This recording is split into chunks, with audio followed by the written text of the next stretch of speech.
video kali ini saya akan membahas materi fisika kelas 12 tentang konsep fenomena kuantum, tentang benda hitam dan hukum pergeseran Wien.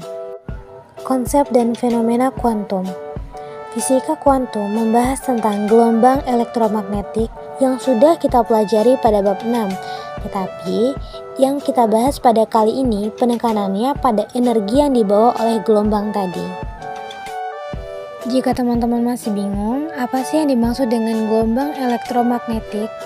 Jadi, Max Planck pada tahun 1858 sampai 1947, beliau menjelaskan tentang gelombang elektromagnetik adalah partikel yang bergerak dengan kecepatan tertentu.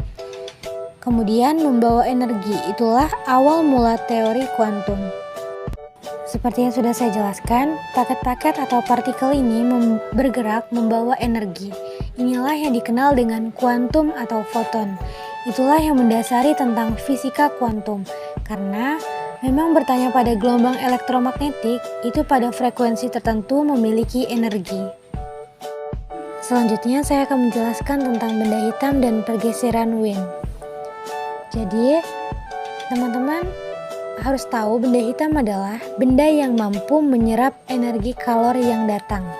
Jadi, benda hitam adalah benda yang menyerap seluruh radiasi termal yang diterima dengan tidak memantulkan cahaya dan tidak memungkinkan cahaya apapun untuk melewati atau keluar dari sisi manapun. Sebagai contoh, misalkan kita memakai baju hitam, kemudian kita berada di terik matahari. Maka akan terasa panas karena energi matahari atau energi kalor tadi diserap semua oleh benda hitam yang ada di baju kita. Sedangkan kalau kita memakai baju putih itu bisa menolak. Untuk mengilustrasikan benda hitam, dibuatlah kotak kubus seperti gambar di samping. Kemudian di dalamnya dicat warna putih. Selain warna putih, kita juga bisa menggunakan warna brown atau intinya warna yang bisa memantulkan cahaya. Atau bisa juga di dalamnya diberi kardus. Kemudian kita letakkan di tempat panas. Hal apa sih yang akan terjadi? Atau hal apa yang akan terlihat?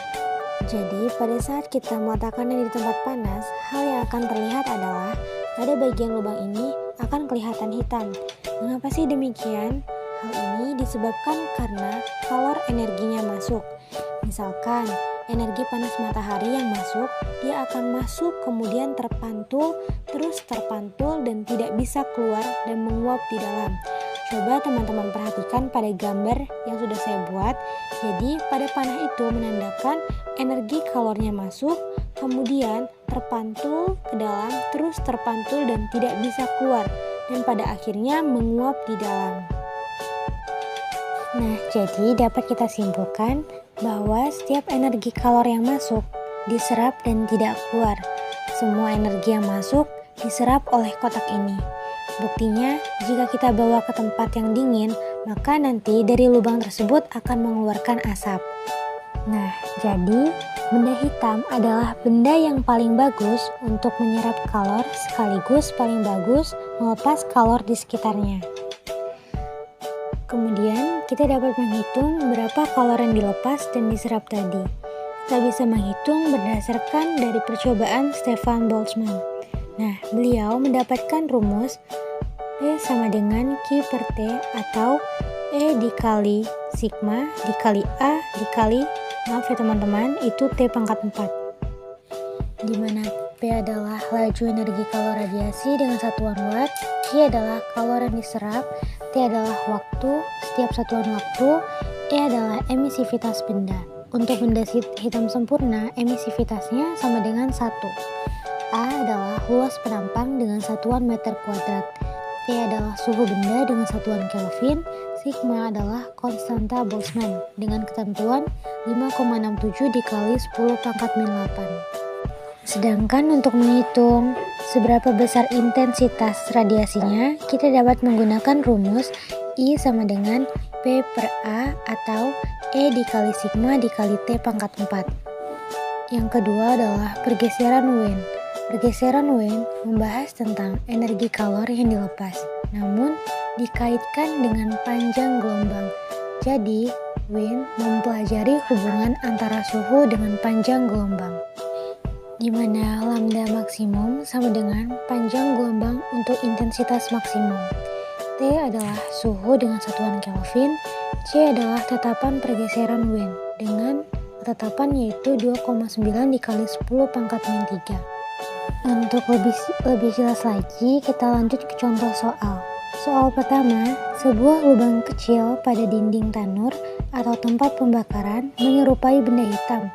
Jika luasnya 1 cm kuadrat dan suhunya 1720 derajat Celcius, berapakah kalori yang diradiasikan oleh lubang tersebut dalam tiap detik? Pada soal telah diketahui A sama dengan 1 cm kuadrat. Karena di sini satuan masih dalam bentuk cm, maka kita ubah terlebih dahulu menjadi satuan meter, menjadi 10 pangkat min 4. Di sini suhunya juga telah diketahui, yaitu sebesar 1727 derajat Celcius. Karena satuannya masih dalam bentuk Celcius, kita ubah terlebih dahulu menjadi satuan Kelvin. Ditambah 273, makanya menjadi 2000 Kelvin. Nah, yang ditanya adalah berapakah kalor tiap detik? Kita jawab bareng-bareng ya. Jadi untuk menjawabnya kita menggunakan rumus E dikali sigma dikali A dikali T pangkat 4. E-nya emisivitasnya telah kita ketahui yaitu sebesar 1, sigmanya yaitu konstanta Boltzmann yaitu sebesar 5,67 dikali 10 pangkat min 8 dikali A-nya sebesar 10 pangkat min 4 dikali T-nya suhu yaitu 2000 Kelvin. Kita rubah menjadi 2 kali 10 pangkat min 3. Jangan lupa T-nya pangkat 4 ya. Lalu kita jumlahkan 1 dikali 5,67 pangkat 10 pangkat min 8 dikali 10 pangkat min 4 menjadi 5,67 dikali 10 pangkat min 12. Nah, 16 kali 10 pangkat 12 itu dari mana sih? Jadi, itu didapat dari 2 kali 10 pangkat min 3 dipangkatin 4 ya. Jadi 2 pangkat 4 yaitu 16. Dan untuk pangkatnya kita kalikan 10 pangkat min 3 dikali 4 sama dengan 10 pangkat min 12. Lalu 5,67 dikali 10 pangkat min 12 dikali 16 kali 10 pangkat 12 itu akan kita dapatkan hasilnya yaitu 5,67 dikali 16. Untuk pangkatnya 10 pangkat min 12 dikali 10 pangkat 12 itu habis ya, makanya kita dapat 5,67 dikali 16. Hasilnya 90,72 watt. Untuk soal yang kedua adalah tentukan panjang gelombang maksimum yang dipancarkan oleh elemen pemanas pada suhu 1,2 dikali 10 pangkat 3 Kelvin. Nah, jadi kita perhatikan di soal T-nya sama dengan 1,2 kali 10 pangkat 3 Kelvin. Yang ditanya adalah lambda maksimum panjang gelombang. Nah, untuk menjawabnya kita menggunakan rumus lambda maksimum dikali T sama dengan C. Karena yang ditanya adalah lambda maksimum, maka persamaannya menjadi lambda maksimum sama dengan C per T. Kita masukkan saja ke rumus, yaitu C-nya yaitu sudah tetapannya, nilainya sebesar 2,9 kali 10 pangkat min 3 per 1,2 kali 10 pangkat 3. Maka hasilnya 2,42 dikali 10 pangkat min 6 meter. Cukup sekian kawan-kawan, terima kasih sudah menonton. Saya akhiri, wassalamualaikum warahmatullahi wabarakatuh.